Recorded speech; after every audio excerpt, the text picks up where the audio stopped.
What is happening, YouTube? Manny at Gallito Tires in Longmont, Colorado. I want to talk about sensors today. Customer came in. This is just an example truck I'm using, but customer came in saying his TPMS light in his dash up here would go on and off. He would check the air pressure, and air pressure on all four tires was fine, but then the light would still keep coming on and then turn off. So that can be a couple things. What it's likely going on is that one of the sensors, especially if it's an older car, older than 4 or 5 years, and the sensors, the TPMS sensors over here haven't been replaced, it could be the battery. And when the battery dies, it obviously stops communicating with the computer in the car, and the light turns on. And then I believe these batteries recharge with motion, similar to certain watch batteries and stuff like that.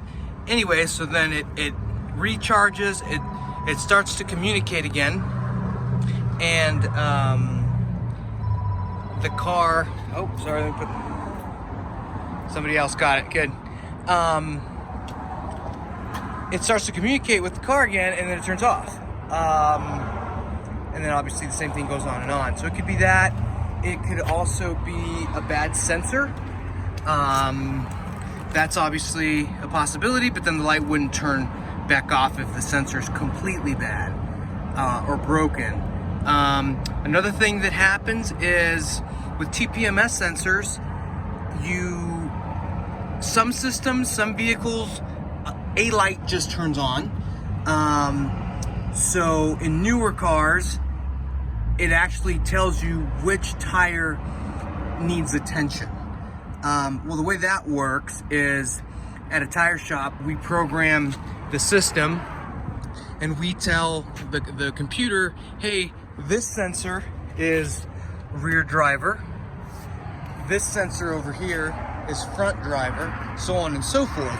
Well, if you ever do a rotation or any of those sensors change their position on the vehicle, the computer's not going to know.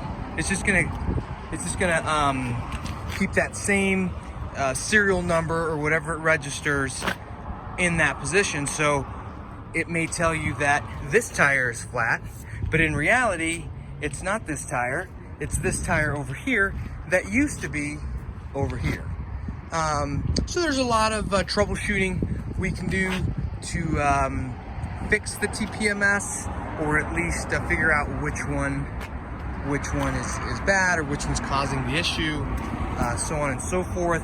Something you can do at home is check all of your tire pressures. Like if you have a TPMS light and you put air in the tire it's telling you to add air to, and it turns off, well then great.